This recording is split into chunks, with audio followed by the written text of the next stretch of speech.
everybody? Today, I'm going to talk about internet trends that I participated in.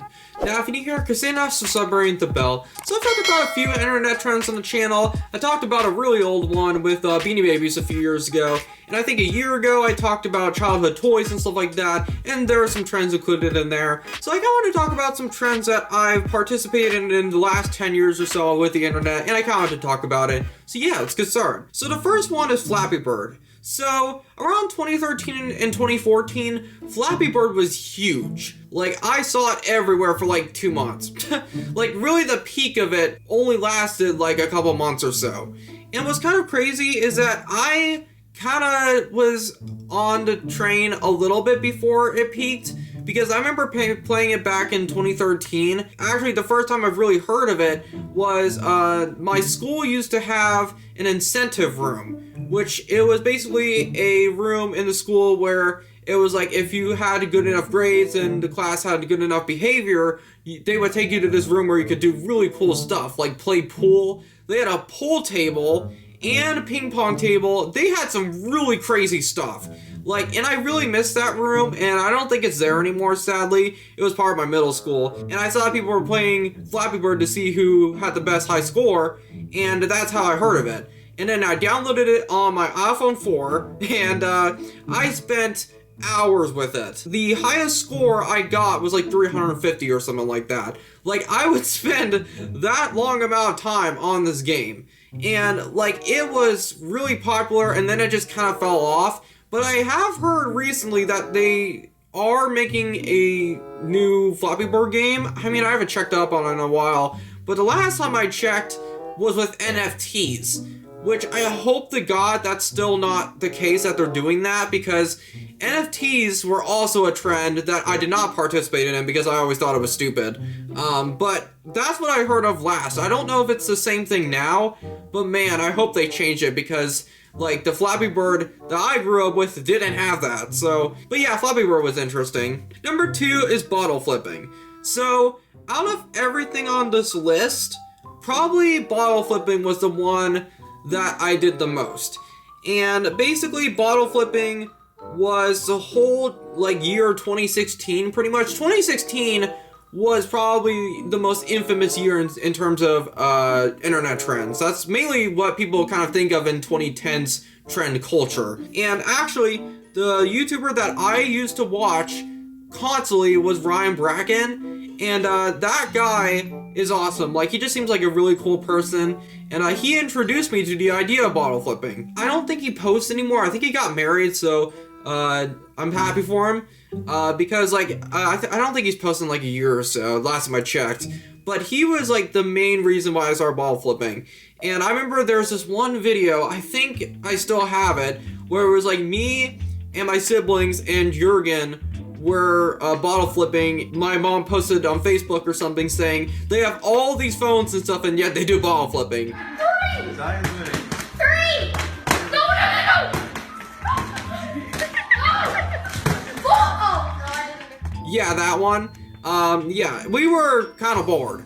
So, like, yeah, bottle flipping was interesting. And actually, the bottles that I really kind of used for bottle flipping were mainly Powerade bottles. I actually liked using Powerade bottles better.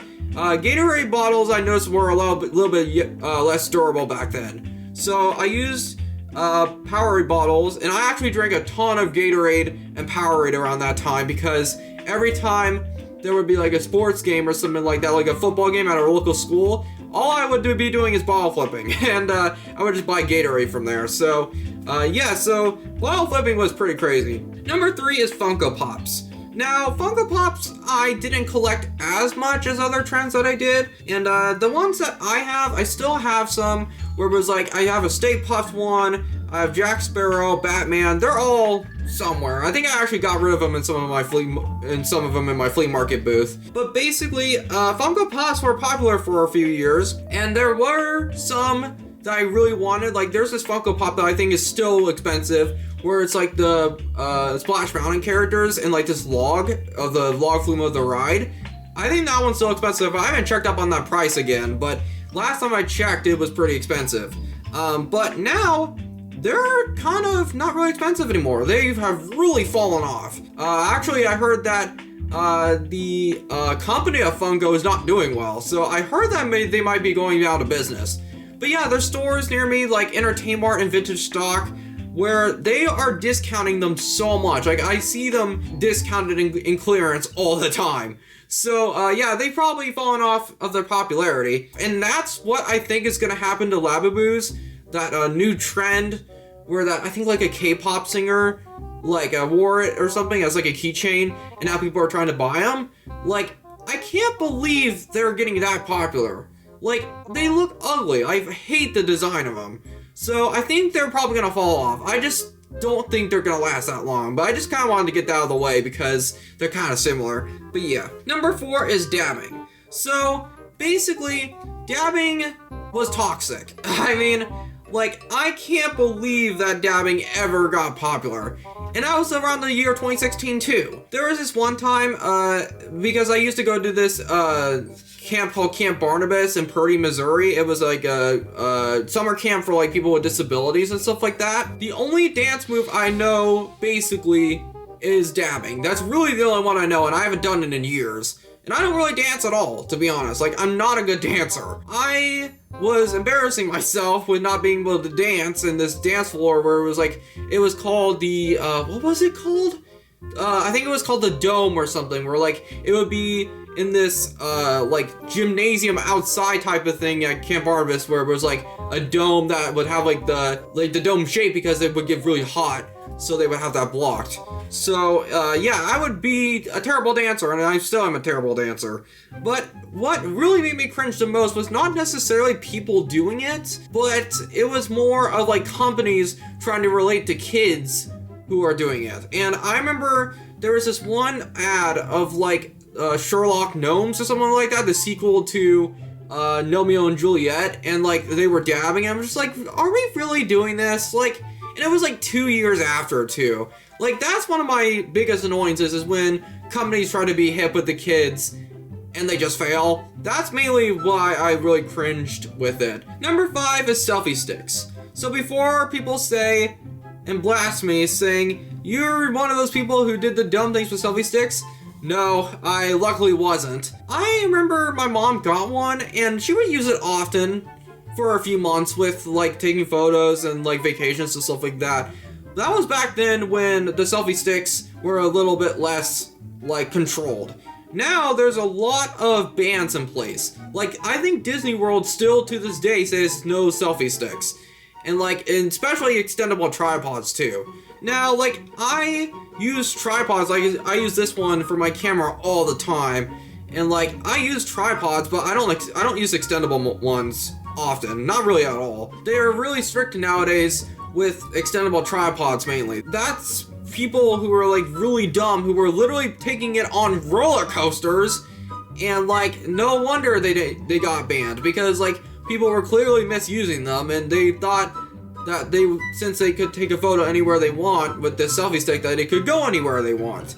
And that's not the case. So it's just like I saw so many people who were being dumb with selfie sticks. Like it got really out of control. So I can definitely see why Disney and Universal put the ban on those because yeah, those were a little bit of a problem. So number 6 is Among Us. So Among Us was during that phase, pretty much all of 2020, where we were all locked down in our houses and people were bored. And I think it's true that Among Us didn't launch in 2020. I think it was already an existing game, and then it blew up. Now, my thoughts on Among Us, I didn't really care for it. I mean, I didn't hate it. It was just not my type of game, to be honest. Like, accusing people and, like, saying that they're the imposter and all that, like, it's not really my type of thing. And, like, I mean, I played it a couple times with friends when we were all in quarantine with lockdown. I played Among Us, I think it was sometime last year in a Discord group, and I actually liked the setting or the game mode better where it was like the murder game or whatever that is. But yeah, so, and then there were a couple other quotes that would come out from Among Us, like mainly sus. Like, I mean, I thought it was a little funny at first when like people would place it in front of like words that people would think would be suspicious, like that term. But it kind of got annoying eventually. For people who say that brain rot is kind of a new thing, I don't really agree because even our generation of Gen Z had a lot of weird, pointless words. I mean, not to the extent of modern times, but those quotes were crazy, like sus and sussy wussy. Oh my god, I can't believe I said that out loud. Like, it just, I think people were kind of using it in an ironic way where, like, they know it's cringy. That's kind of how I sometimes said it. Like, I would say it just to make other people cringe.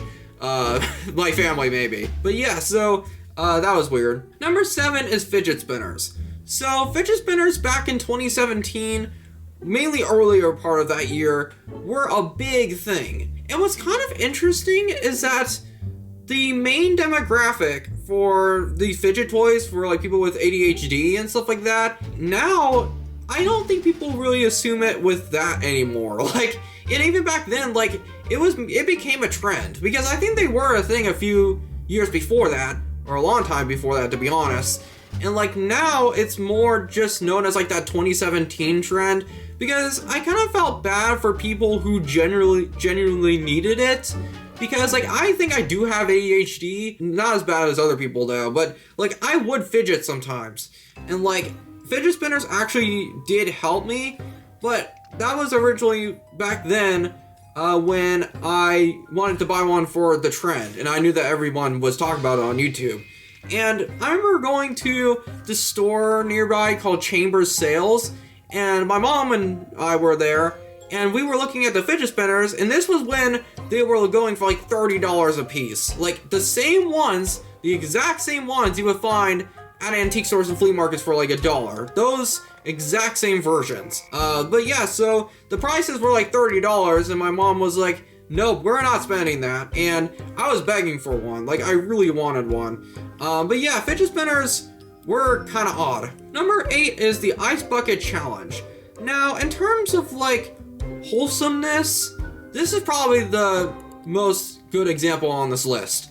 Because Ice Bucket Challenge really felt like a actual genuine thing. I mean, there are some people who were still being stupid, but the majority of the time, like, it really felt like a good cause. And I don't really see that with internet challenges like that anymore. But, like, I remember my sister did do an Ice Bucket Challenge. I'm not sure if I want to show the video because I might need to give my sister permission. She did it on film, and then I don't know if I have one, but, like, it actually kind of provided, like, a really big movement for towards people with ALS. Like, it really helped. And, like, I think that's something that we need nowadays. So, it just, yeah, I actually really like the Ice Bucket Challenge, even though, like, it would be really hot most of the time that we would do it in terms of the weather. And it didn't feel kind of nice having like really cold water on me, like because I know for a fact I did it. It's just I don't think I have it on film. But yeah, Ice Bucket Challenge was pretty interesting. Number 9 is yo-yos. So yo-yos were kind of a little bit past the prime by the time I got into them. This was probably the oldest one on the list that I got into. So yo-yos, I discovered them really mainly back in 2013, 2014, and like I had a couple, and the only brand that I really did not like was Duncan. Now I know Duncan is like the most iconic name in terms of yo-yos, like that's the first one people think of, but really like it was not good quality. Like every time I would try to do a trick or like a really complicated trick, it just couldn't do it. Like it was like back then it was like $5 for a yo-yo, so it's kind of like, what do you expect? But yeah, so I don't really like the Duncan brand, but so actually speaking of another yo-yo, I actually got this one from a garage sale, and I didn't think I would want a yo-yo at all anymore. But yeah, so I got this one, and I don't know if I want to test it out because I'm not good at yo-yo tricks anymore. The only ones I really know how to do still are like walk the dog and rock the baby. That's the 2 ones I really know of. I probably will try this out on a YouTube short or something. But last time I tried a yo-yo, it didn't go so well. Alright, there we go. It's tight now. Alright, let's try it. Okay, come on. Okay, I still know how to do the string thing, but I don't know how to freaking make it go up. Yeah, so it's just, I'm not as good as I used to be, but, yeah, that's interesting. And number 10 is Pokemon Go. So, Pokemon Go was also in 2016, and I feel like this was one of the few times in that year where it kind of felt like world peace, because like everyone was doing it. Everyone, literally ever, was going on their phone and trying to find the newest Pokemon. Now, the thing is with me is that I did it a few times, but I know nothing about Pokemon. Do I even know 3 Pokemon? Pikachu, Charmander, and Squirtle. That's literally all I know. It's just, except the Polygon, or whatever that's called, Porygon, where like that Pokemon caused seizures in the 90s.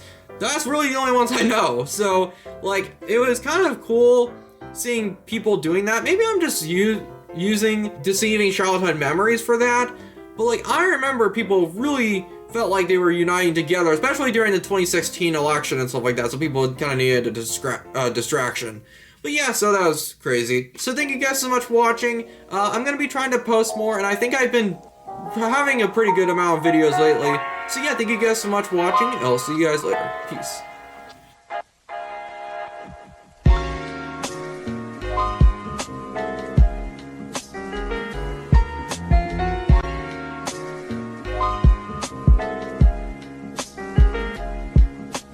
Go.